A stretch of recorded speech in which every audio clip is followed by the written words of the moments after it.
누가복음 2장 35절 말씀을 제가 봉독하겠습니다. 또 칼이 내 마음을 찌르듯 하리니 이는 여러 사람의 마음의 생각을 드러내려 함이니라 하더라. 아멘. 오늘은 마리아에 대해서 함께 말씀을 살피고자 합니다. 로마 가톨릭은 마리아를 거의 신격화하고 있죠. 그래서 마리아에게 기도도 합니다. 그러나 우리는 마리아를 숭배의 대상으로 두지 않습니다. 우리는 마리아 또한 예수 그리스도를 통해 구원받은 믿음의 여인으로, 물론 우리는 마리아를 통해서 배울 수 있고 마리아의 그 섬김과 헌신을 통해서 또 그 모범적인 모습을 통해서 배울 수 있죠. 그러나 우리는 마리아를 숭배하지 않고 마리아에게 기도하지도 않아요. 제가 예전에 어떤 참 재밌는 영상을 봤었는데, 우리 한국교회는 주여 삼창을 하잖아요. 주여 주여 주여. 우리 한국교회가 요즘 주여 삼창을 많이 잊어버렸지만, 뭐 꼭 그걸 해야 된다 그것도 아니지만, 가톨릭 집회에서 엄마 삼창을 하더라고요. 엄마 엄마 엄마. 그 엄마가 누굽니까? 마리아가 되는 것이죠. 그러니까 그 뭐랄까요, 그 모성애 뭐 이런 것들, 그리고 엄마에 대한 기억, 이런 것들도 막 회상하게 하면서 막 그렇게 기도하는데 좀 우스꽝스럽기도 하고 그렇더라고요. 오늘 이 마리아를 함께 살펴보고자 합니다. 마리아는 약혼 기간이 남아 있을 때, 결혼식이 얼마 남지 않았을 때 고난이 찾아왔습니다. 마리아는 평범한 하루를 보내고 있는데 갑자기 천사가 이 마리아에게 나타나 말했습니다. 1장 28절 말씀 보십시오. 그가 들어가 이르되 은혜를 받은 자여 평안할지어다. 주께서 너와 함께 하시도다. 라고 하는 정말이지 축복의 말씀, 은혜의 말씀을 천사가 전달해 주었습니다. 은혜 받은 자여 평안할지어다. 그런데 여러분, 우리가 이 말씀은 굉장히 참 은혜로운 말씀이라고 생각하지만, 실제로 여러분 천사가 눈앞에 나타났다고 생각해 보십시오. 이때 당시 사람들이 천사를 보는 것은요, 두려운 일이었습니다. 그렇죠? 지금도 우리가 만약에 천사를 본다면 두려울 겁니다. 그런 혼란함 속에서 마리아는 천사를 보았던 것이죠. 그러면서 이런 반응을 보입니다. 29절 말씀 보니까 처녀가 그 말을 듣고 놀라 이런 인사가 어찌함인가 생각하며, 이게 도대체 무슨 일이지? 어떻게 나한테 이런 일이 생겼지? 라고 생각하면서 지금 이 상황을 만나고 있는 것이죠. 천사의 말은 앞에서 말씀드린 것처럼 축복으로 가득 찼습니다. 그러나 이제 이 천사는 마리아에게 특별한 소명을 주는데요. 그 소명은 이제 성탄에 대한 메시지였습니다. 성탄에 대한 메시지. 그러니까 예수님의 탄생에 대한 메시지죠. 그런데 보세요. 성탄부터 시작해서 부활까지, 부활절까지, 성탄절에서부터 시작해서 부활절까지, 이게 예수님의 생애잖아요. 성탄부터 시작해서 부활까지. 이 과정을 통해서 어떻게 그녀에게 고난이 찾아오는가에 대한 내용을 전하는 거예요. 은혜를 받은 자여 라고 하는데, 여러분 그 은혜가 무엇입니까? 마리아에게는 고난에 대한 내용들입니다. 여러분 오늘날 우리는요, 오늘날 한국교회의 가장 큰 문제는 뭐냐? 은혜를 물질적인 건강적인 복이라고 생각합니다. 물론 맞죠. 내가 건강한 것, 내가 넉넉한 것, 이거 복이야. 우리 그렇게 생각합니다. 감사해야죠. 그러나 내가 병든 것, 혹은 내가 가난한 것, 이건 고난이잖아요. 이거 힘든 거잖아요. 이건 은혜라고 생각하지 않습니다. 이건 빨리 기도해서 극복해야 될 문제라고 생각합니다. 아니요. 여러분 기억하십시오. 그것도 은혜입니다. 그 가난함도, 그 병듦도 은혜라고요.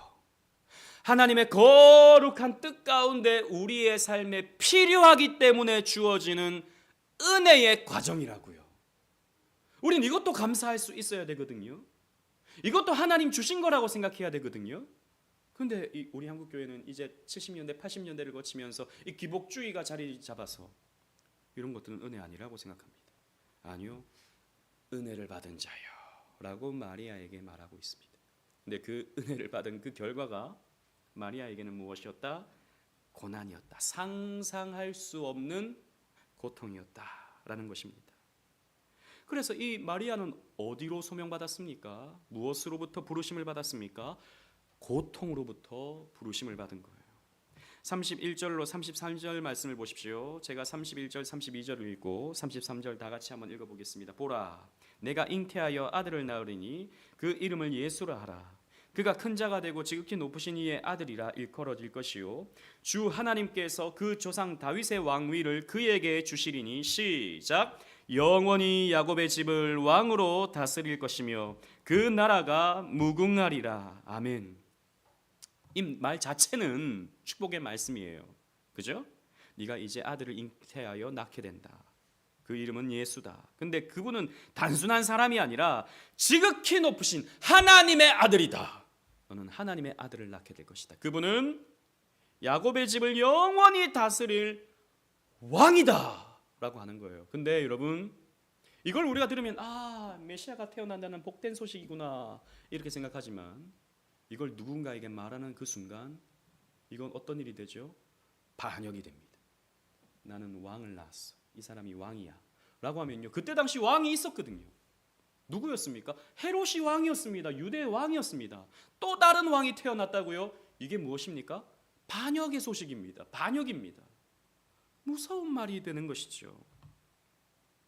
그리고 또 이 마리아에게는 이 상황이 이해가 안 됐습니다. 34절 말씀 보십시오. 나는 남자를 알지 못하니 어찌 이 일이 있으리까 라고 말합니다. 여기서 알지 못하니 라고 하잖아요. 이건 단순히 나는 남자를 모릅니다. 아니, 모를 수가 없죠. 약혼자가 있는데 요셉이 있잖아요.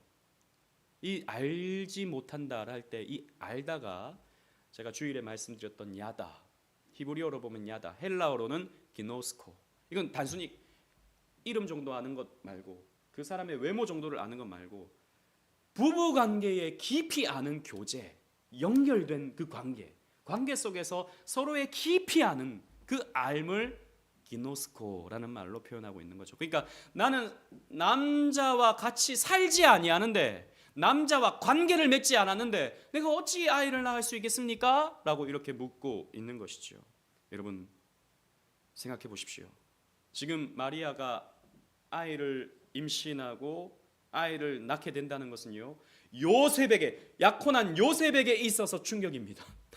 난 이 여자와 잠자리를 갖지 않았는데 어떻게 임신했지? 생각할 것 아니겠습니까? 실제로 그래서 요셉이 어떻게 합니까? 나중에 이 관계를 가만히 끊고자 합니다. 이 관계 없었던 일로 하자. 원래는 돌로 쳐 죽여야 돼요. 원래는 유대법에 따르면 간음한 여인은 돌로 쳐 죽여야 되는 거예요. 그런데 이 요셉은 마리아를 사랑했기 때문에 가만히 조용히 일 없던 일처럼 끊고자 했었던 것이죠. 또 동네 사람들은 가만히 있었겠습니까? 아니, 결혼도 안 했는데 벌써 배가 불렀네. 이 자체가 이제 심각한 문제가 되는 것이죠. 여러 가지 사람들이 뭐 이런 말 저런 말 하지 않겠습니까? 실제로 교회에서 여러분 소문이 얼마나 무섭습니까? 두 남녀가 같이 밥만 먹어도 사귄대, 뭐 어떻게 됐대, 뭐 별의별 소문들이 교회에서 다 일어나는데, 그 마을에서 실제로 마리아가 배가 불러가는 그런 상황 속에서 손가락질하지 않겠습니까? 아니면 간음했다고 돌을 던지지 않겠습니까? 이런 것이 뻔하게 추측될 수 있는 것입니다. 고난으로부터 마리아는 부름을 받은 거예요. 또 뿐만 아니라 출산 과정에서 겪어야 할 어려움도 있었습니다. 당시 로마는요, 이 아우구스투스, 옥타비아누스가 이제 호령을 내렸죠. 어떤 명령을 내립니까? 너희 다 지역으로 가서 호적을 해라. 왜? 세금을 거둬야 되거든요. 이제 우리가 유대 땅을 지배했으니까 세금 거두기 위해서 너희 다 인구 등록, 출신 신고 뭐 이런 거 호적하러 가라라고 명령을 했다고요. 세금도 거두고 그리고 병력도 차출하기 위해서 이제 호적을 신고할 것을 명령했습니다. 그래서 마리아와 요셉이 배가 불러온 상황에서 호적하러 가게 됩니다. 가는데 어떻게 됐습니까? 갑자기 배가 통증이 왔죠. 그래서 베들레헴 작은 마구간에서 이제 양수가 터지고 그리고 아들이 태어나게 됩니다. 자기의 집이 아니었어요. 도와줄 사람들이 있는 그런 환경이 못 되었습니다. 허름한 마구간 베들레헴. 왜 베들레헴에 태어났다 그랬죠? 빵집에 태어나셔야 되거든요. 떡집에 예수님이 태어나셔야 되거든요. 하나님이 다 그런 시나리오를 적어 놓으셨어요. 그래서 기록해 놓으셨어요. 그래서 그 미가서의 예언대로 이제 예수님은 베들레헴에서 태어나셔야 되는 거예요. 그것 자체가 고난이었습니다. 또 겸손의 왕으로 오시기 위해서 허름한 마구간 말구유에 놓이시는데 마리아는 또 무슨 죄입니까? 그 마구간에서 애를 낳아야 돼요. 죄도 없이. 예수님이 겸손의 왕으로 태어나시기 위해서 하나님이 그 모든 시나리오를 적어 놓으셨거든요. 그러니까 마리아는 그 뜻에 순종하기 위해서 마구간에서, 물론 자기 의도는 아니죠. 하지만 그 삶이 그렇게 순종하게 된 것이죠. 고생하면서 아이를 낳은 것입니다. 여러분, 출산은요 고통이죠. 우리 여기 다 출산을 해보신 분들인데 출산은 고통입니다. 그러나 환희 전에는 반드시 고통이 따르는 거예요. 언제나 그렇습니다. 여러분, 요즘 사람들이 고통을 싫어하죠. 나는 결혼도 안 할 거야. 왜 결혼하면 자꾸 싸우고 뭐 찌질고 뽑고 내가 하고 싶은 거 못 하고 결혼 안 할 거야. 그 다음에는 애도 안 가질 거야. 왜 애 가지면 자꾸 신경 써야 되고 있는 돈 없는 돈 애한테 다 투자해야 되고 우리는 그렇게 살지 않을 거야. 나는 혼자 나이스하게 그렇게 살 거야. 사람들이 그렇게 오늘날 많이 살지만 저는 그래서 이제 앞으로 10년, 20년, 30년 지나가면 대한민국은 큰 위기가 올 거라고 생각합니다. 뭐 인구 절벽 때문에 오는 위기가 아니라 심각한 우울증에 사람들은 빠질 거라고 저는 추측합니다. 왜요? 마음 다해 사랑할 대상이 없잖아요. 그러면 기쁨이 없습니다. 실제로. 그러니까 무조건적으로 사랑할 대상이 없으면요 사람은 허무해집니다.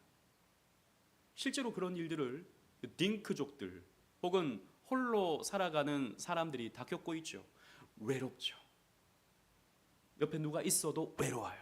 왜? 마음 다해 사랑하지 않기 때문에. 어쨌든 갓엄마가 된 이 마리아는 하나님께서 약속을 지키셨음을 알았습니다.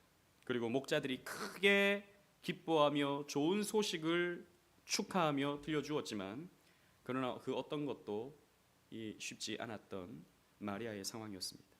그리고 몇 주 후에 이 행복한 부부는 성전에서 아기를 주께 드리려고 예루살렘에 왔습니다. 드릴 것이 마땅히 없어서 가난한 자들이 바치는 비둘기 2마리를 제물로 바쳤어요.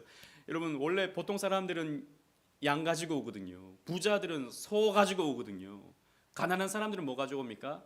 비둘기 가지고. 비둘기. 닭보다도 못한 비둘기. 그냥 동네에서 잡아올 수 있는 비둘기. 이것도 하나님께서 받으시거든요. 가난한 자들의 제물. 이 요셉과 마리아가요 그 가난한 자들의 제물을 바치면서 예수님을 헌아식을 하는 거예요. 아이를 하나님께 바치는 자. 이때 당시에 원래는 첫째 아이는 다 하나님 것인데 왜 애굽의 때 장자는 다 죽잖아요. 근데 하나님이 살려주셨잖아요. 그래서 하나님 거다. 그래서 첫째 아들은 하나님께 바치는 그런 의식을 갖습니다. 그때 이제 제사장 시므온이 이 아이를 품고 축복을 하죠. 그런데 마리아에게 몸을 돌리면서 이렇게 말했습니다. 누가복음 2장 34절 말씀 한번 보십시오. 2장 34절 35절 말씀.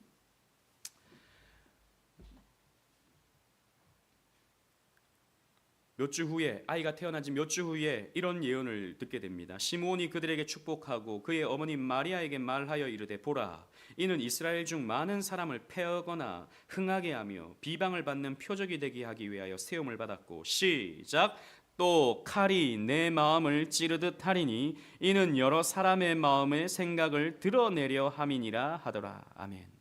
즉 이 아이를 통해서 칼이 당신 마리아의 마음을 찌를 것이다. 그러니까 이 아이 때문에 당신은 칼에 맞는 듯한 고통을 받게 될 것이다. 이 아이는 여러 사람의 마음의 생각을 드러내기 때문이다. 여러 사람들이 어떤 사람인지, 당신은 어떤 사람인지 이것을 예수님께서 드러내시는데, 그런 일련의 과정을 통해서 칼이 마리아 당신의 가슴에 박히는 것처럼 고통을 당하게 될 것이다 라고 하는 이런 예언을 받게 돼요. 마리아는 이때 당시 이 시몬의 말을 이해하지 못했을 것입니다. 다만 그녀의 모성 위에 어두운 그림자가 드리우고 있다는 것을 어렴풋하게 이해했을지 몰라요. 그녀의 소중하고 이 아름다운 이 사랑스러운 이 아들은요, 사람들의 마음을 나눕니다. 어떻게 나누죠? 신자와 불신자로, 양과 염소로 나누는 사역을 예수님께서 하시는 거예요. 그래서 어떤 이들은 예수님을 사랑하지만 어떤 이는 예수를 어떻게 합니까? 죽일 듯이 싫어합니다. 어떤 사람들은. 이 모두가 마리아의 심장, 그 아들을 사랑하는 이 마리아의 심장을 비수처럼 찌르게 된다라는 이런 예언을 받게 되는 것이죠. 그리고 얼마 후에 더 큰 환란이 왔습니다. 유대인에게 새 왕이 나셨다라고 하는 소식을 들은 동방 박사가 헤롯을 만나게 된 일이죠. 우리는 예수님이 태어나자마자 동방 박사가 왔을 거라고 생각하지만 아닙니다. 사실 원래의 그런 시간적인 계산을 해보면 동방 박사가 예수님을 찾아오는 일은 예수님이 태어나고 한참 지나서의 일입니다. 아무튼 그래요. 그러니까 헤롯 왕이 어떻게 합니까? 그 아이를 죽이려고 하죠.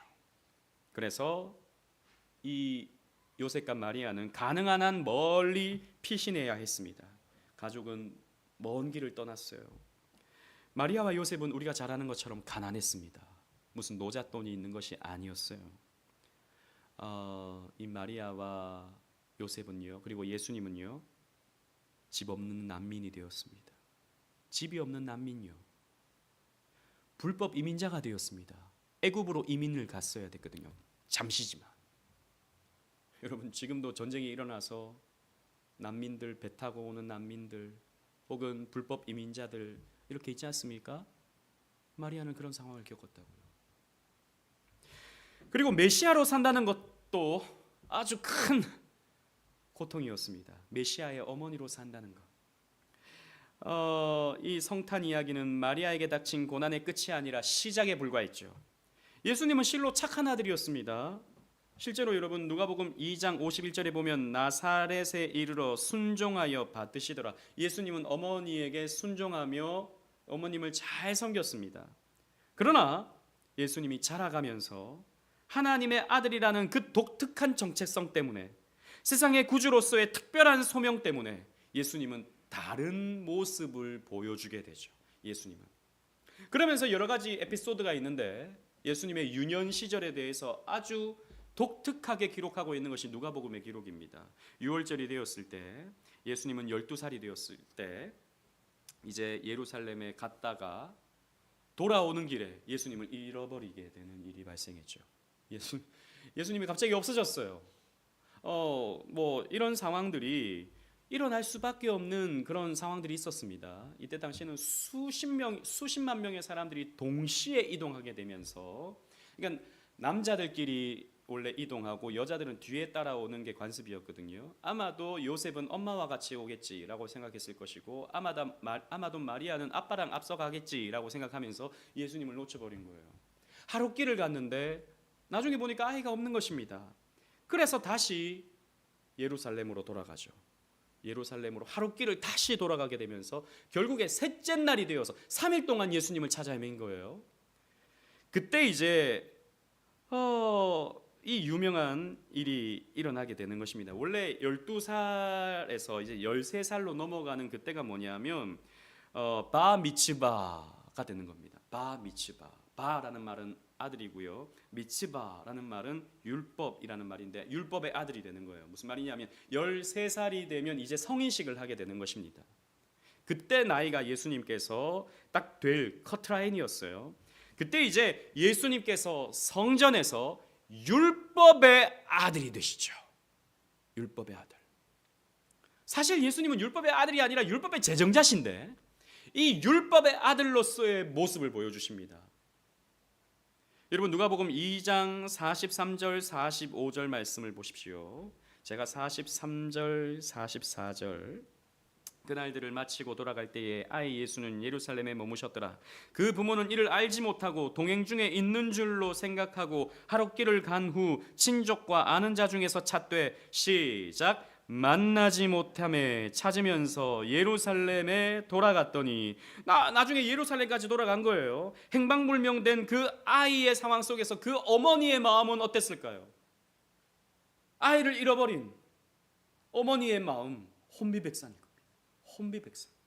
정신을 잃을 거예요. 다리에 힘이 풀릴 겁니다. 아이를 만나지 못하면 어떨까? 수백만 명이 왔다 갔다 하는 그 상황에서 여러분 아이를 찾는다는 것은 여러분 정말 뭐랄까요? 흙 속에서 뭐 하나 찾는 그런 것과 다르지 않을 것입니다.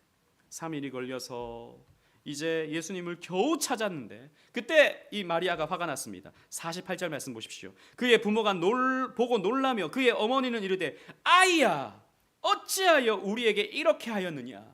보라 내 아버지와 내가 근심하여 너를 찾았노라. 왜 우리를 이렇게 화나게 했니? 너 어찌하여 왜 이렇게 했니? 라고 이렇게 야단을 치십니다. 당연히 어머니가 이러죠. 누구라도 이렇게 할 것입니다. 그런데 예수께서 어떻게 말씀하십니까? 49절 말씀 보십시오. 다 같이 읽겠습니다. 시작. 예수께서 이르시되 어찌하여 나를 찾으셨나이까? 내가 내 아버지 집에 있어야 될 줄을 알지 못하셨나이까 하시니. 여러분의 아이가 이렇게 말한다면 여러분 어떻게 하시겠습니까? 정신이 나갔구나. 네가 매를 버는구나. 이렇게 할 것 같아요. 근데 예수님의 이 말씀이 참 의미심장합니다. 어찌하여 나를 찾으셨나이까? 여기까지는 맞아야 돼요. 원래 보통 아이 같으면 어찌하여 나를 찾으셨나? 당연히 찾아야지. 근데 내가 내 아버지 집에 있어야 될 줄을 알지 못하셨나이까? 내 아버지 집이 어디죠? 성전이죠. 예수님은 성전에 계셔야 되는 분입니다. 그곳에서 예배 받으셔야 되는 분이시죠. 원래 예수님은. 이 말은 어쩌면 다른 비수가 되어서 마리아를 찌르는 것입니다. 마리아는 이 말도 성경에 보면 무슨 말인지 깨닫지 못했다 그랬어요. 깨닫지 못했는데 이 말이 마리아에게는 비수가 되어서 박히는 거예요. 이게 무슨 말이지? 이게 무슨 말이지?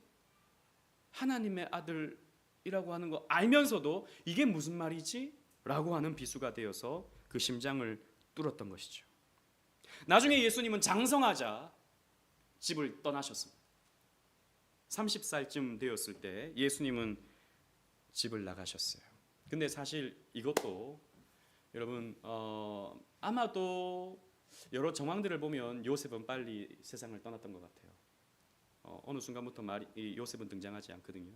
그러니까 예수님은 그 집의 가장으로서 그 집의 생활을 책임져야 하는 소년 가장이었을 가능성이 굉장히 많습니다. 그 목수로서 이런 가족의 생계를 책임져야 하는 그런 역할을 했었던 거죠. 여자로서는 생계를 책임질 수가 없거든요. 그때 당시는. 그러니까 조금만 크면 13살, 14살이 되면 생활 전선에 들어가서 이제 일을 해야 되는 그런 상황이었을 것입니다. 아마도 예수님은 그러셨을 거예요.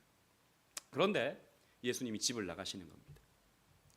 이것도 마리아에게는 충격이에요. 네 동생들은 어떻게 하고? 네 여동생들 시집도 가야 되는데 이거 어떻게 하고? 아마도 그렇게 하지 않았을까요? 그래서 예수님이 떠나셔서 여러 전도 사역을 하시고 가르침 사역을 하시는데 아마도 마리아는 예수님을 좀 붙들기 위해서 예수님 보고 좀 와달라고 요청을 했던 것 같습니다. 그래서 이 가나의 혼인잔치에 예수님을 오게 한 것이죠. 그러면서 포도주가 떨어지는 사건이 일어났습니다. 그때 예수님이 좀 뭔가 역할을 해주기를 마리아가 바라고 있었죠. 그런데 예수님 뭐라고 말씀하시죠? 여러분 요한복음 2장 4절 말씀 우리 다 같이 한번 앞에 있는 말씀 읽어보도록 하겠습니다. 시작. 예수께서 이르시되 여자여 나와 무슨 상관이 있나이까? 내 때가 아직 이르지 아니하였나이다. 여러분 이 그냥 표면적인 이 문장만 여러분 여러분의 아들이 한다고 생각해 보십시오. 자녀가 한다고 생각해 보십시오. 여자여부터가 이거 화날 일입니다. 그죠? 여자여. 물론 여기서 말하는 여자는 조금 더 높여서 원어를 보면 귀나이라고 말하는 부인이여라고 하는 표현이에요. 근데 이 말이 무슨 말입니까? 이제부터 당신은 나와 엄마와 아들 관계가 아니라 이제 나는 하나님의 아들로서 당신에게 경배받아야 할 메시아로서 나는 당신 앞에 서 있습니다 라고 하는 그런 의미가 되는 거예요. 그래서 여자요 부인이요 라고 말합니다. 나와 무슨 상관이 있나이까? 때가 아직 이르지 아니하였나이다 라고 마리아와 관계 설정을 새롭게 하시는 거예요. 마리아와 거리를 두는 거예요. 그리고 나중에 마리아와 그녀의 다른 아들들이 예수님을 만나러 왔습니다. 예수님께서 제자들을 모아서 가르친다는 소문을 듣고 이제 마리아와 아들들이 왔습니다. 동생들이 예수님에게 이렇게 말합니다. 형님, 도대체 무슨 일을 하는 겁니까? 사람들이 형님 보고 미쳤다고 말합니다. 빨리 집으로 돌아가서 가장으로서의 역할을 해주십시오 라고 예수님의 동생들이 이렇게 형을 꾸짖었습니다. 여러분, 그때 예수님께서 또 어떻게 말합니까? 마태복음 12장 48절 말씀이에요. 앞에 있는 말씀 다 같이 한번 읽겠습니다. 시작. 말하던 사람에게 대답하여 이르시되 누가 내 어머니이며 내 동생들이냐 하시고, 누가 내 어머니며 누가 내 동생들이냐. 그리고 뒤돌아서서 제자들을 바라보면서 이렇게 말씀하십니다. 이들이 내 어머니며 이들이 내 가족들이다 라고 말씀하시죠. 마리아에게 비수가 되는 겁니다. 우리 동생들, 우리 누이들 어떻게 할래? 너 자꾸 이렇게 돌아다니면서 사람들을 모으기나 하고 뭐 이단이다, 미쳤다 이런 소리나 들을래? 라고 그 말을 전하려고 예수께 나왔는데, 아들에게 나왔는데, 누가 내 어머니입니까? 누가 내 동생들입니까?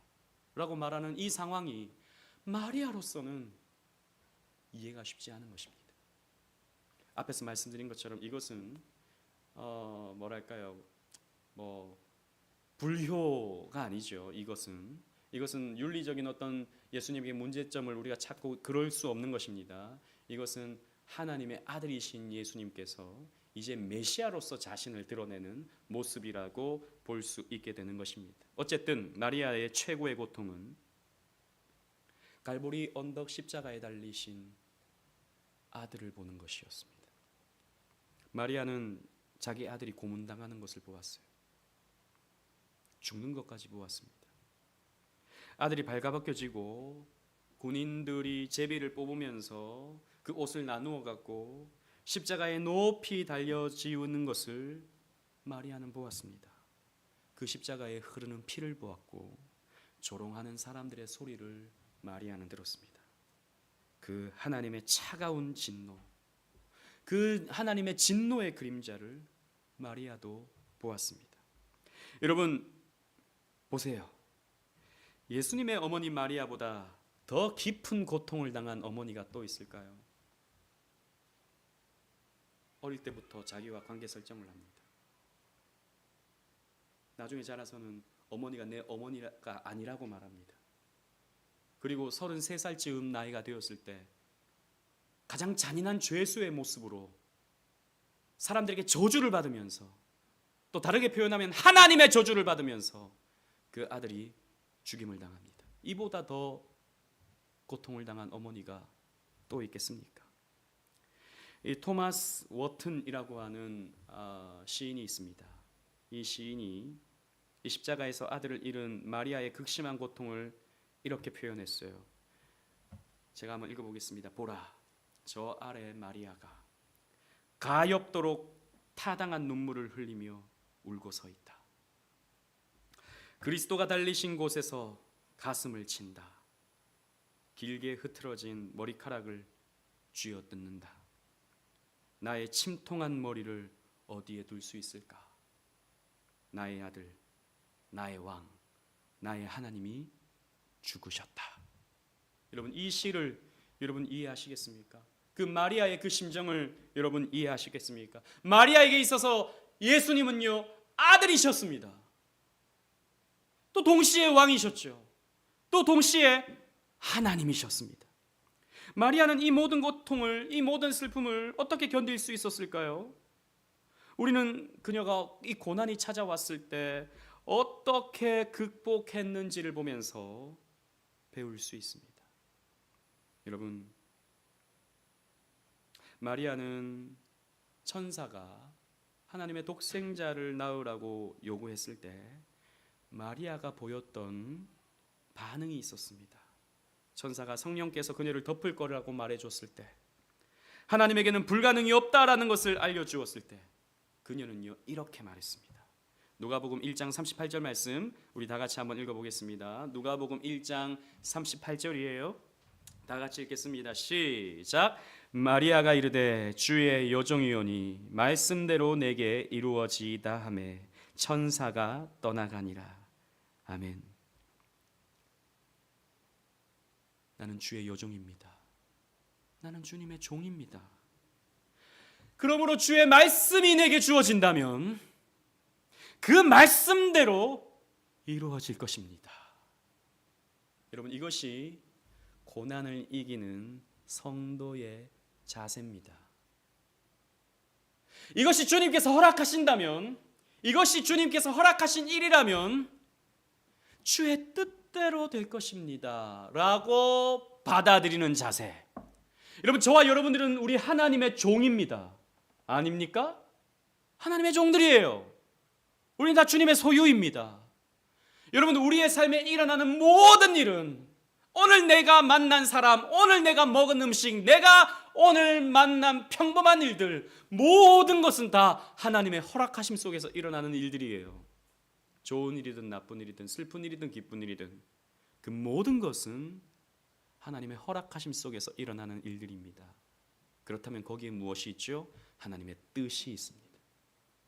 하나님의 뜻이 있어요. 오늘 여러분 이 자리에 오셨죠?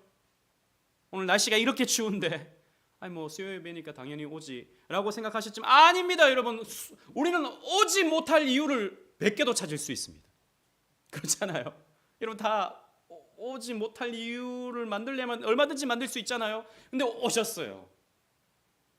여러분 의지를 갖고 오셨기도 하지만 아니요, 여러분, 하나님께서 오게 하시는 발걸음을 허락하신 거죠. 마음을 허락하신 거죠. 여기에는 하나님의 뜻이 있습니다. 그 뜻 앞에 우리는 주의 말씀대로 이루어질 것입니다 라고 하는 이 자세가 우리에게 필요한 거예요. 아까 우리 찬양했죠. 내 주여 뜻대로 행하시옵소서. 살든지 죽든지 뜻대로 하여 주옵소서. 여러분, 이 찬양 참 무서운 찬양이에요. 정말 여러분 하나님 뜻대로 되기를 원하십니까? 정말? 저는 좀 무서워요. 너무 하나님 뜻대로 될까 봐. 하나님 제 뜻도 좀 포함해 주세요. 한 30%는 제 뜻도 좀 해주세요. 좀 안 아프고 우리 교회 좀 잘 되고. 전 정말 그런 마음이 있거든요. 그러나 알죠. 그러나 머리는 알죠. 주님 뜻대로 될 것입니다. 우리는 잘 될 수도 있고 안 될 수도 있어요. 저는 건강할 수도 있고 건강하지 못할 수도 있죠. 저는 유명해질 수도 있고 저는 사람들에게 조롱받을 수도 있죠. 그런 그 모든 것이 하나님 뜻대로 되는 것이다 라는 것입니다. 그 하나님의 뜻이라면 주님, 제가 기꺼이 이것을 감내하겠습니다 라고 하는 이 자세, 하나님이 허락하신 일이오니 이 모든 것이 합력하여 선을 이룰 줄 믿습니다 라고 하는 이 자세, 나의 길 오직 그가 하시나니 그가 나를 달려가신 후에 내가 정금같이 나오리라 라고 하는 이 자세, 이 자세가 저와 여러분들에게 필요한 것입니다. 주의 말씀이오니 주의 말씀이 이루어질 것입니다 라고 하는 이 자세 말이죠. 마리아도 얼마든지 거부할 수 있었을 거예요. 하나님, 도대체 무슨 말입니까? 도대체 나는 처녀인데 아이를 낳는다니요. 요셉한테는 물어보셨나요? 요셉한테도 좀 물어보셔야죠. 이럴 수 있죠. 주여, 다른 사람을 사용하세요. 나는 그만한 사람이 못 됩니다 라고도 말할 수 있죠. 또 온갖 환란이 찾아왔을 때 마리아는 하나님의 선하심을 의심했을 수도 있습니다. 헤롯이 아기를 죽일 때 애굽으로 도피하면서 자기 백성을 보호하지 못하는 하나님에 대해서 의심했을 수 있죠. 이게 뭐지? 하나님은 왜 우리를 안 지켜주시지? 왜 우리를 도망하게 하시지? 라고 이렇게 생각했을 수도 있죠. 수많은 고통과 좌절 속에서 그녀는 하나님께 원망할 수 있었지만 그렇게 하지 않았다는 것입니다. 그녀는 전적으로 하나님께 헌신했습니다. 여러분, 이것이 마리아의 믿음이었어요. 아까 우리 찬양했죠. 내 주여 뜻대로 행하시옵소서. 예전에 한번 언급했던 적이 있었는데, 나중에 여러분 이 찬송가 앞에 보시면 그 작사가 이름이 벤자민 슈몰크라는 분입니다. 벤자민 슈몰크, 독일 개혁교회 목사님이에요. 이 목사님은 이제 이 30년 전쟁을 겪으면서 동네에 수많은 사람들이 전쟁에서 이제 상처받고 이 몸이 불구가 되고 또 사람들이 죽고 하는 것들 때문에 몸이 나만 할 수 없을 만큼 많은 사역으로 지쳐 있었습니다. 그러니까 늘 죽는 사람, 늘 병든 사람, 늘 전쟁에 나가서 이제 해받은 사람, 이런 사람들을 신방하고 기도해주고 그들에게 용기를 북돋아주고 장례식 치르면서 천국 소망을 갖게 해주고, 이것 때문에 쉴 틈이 없었어요, 목사님이. 그러다가 이제 신방을 마치고 이 환우들을 돌보는 그런 상황 속에서 신방을 마치고 집으로 돌아오는데 자기 집 쪽에서 까만 연기가 막 올라오는 겁니다. 아니겠지 라고 생각하면서 집 가까이 가는데 아닌 게 아니라 맞는 거예요. 목사님 사택에서 불이 난 겁니다. 근데 그 집에 자기의 사랑하는 아들 3명이 그 안에 있다는 걸 생각한 거죠. 우리 아이들을 어떻게 하나? 우리 아이들 어떻게 됐나?